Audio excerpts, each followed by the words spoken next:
First లెవెల్లో ఎవరైతే మన దేశాన్ని, మన ధర్మాన్ని, ఇప్పుడు నేను ఆ పాయింట్కి వస్తున్నాను, మన దేశాన్ని, మన ధర్మాన్ని ఎవడైతే ఇష్టం వచ్చినట్టు మాట్లాడతాడో అక్కడ ఒక వ్యక్తి ఛానల్తో సహా 10 కెమెరాలతో సహా ముందుంటాడు. అతనే అమోఘ దేశభక్తి.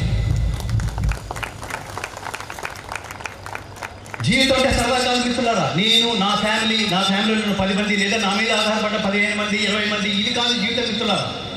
ఇంట్లో ఉంటే మన పేరు ఫ్యామిలీ. అదే ఫ్యామిలీ రోడ్డు మీదకి వస్తే దాన్ని సమాజం అంటాం. సమాజం విడిగా ఉండదు. కాబట్టి మా బిడ్డల్ని మా ఇష్టం వచ్చినట్టు పెంచుకుంటాం. మీరెవరు అడగడానికి అనే హక్కు తల్లిదండ్రులకు లేదు మిత్రులారా. ఇంట్లో మంచి వాడిని, ఒకటి అర్జునుడు లాంటి వాడిని తయారు చేయండి.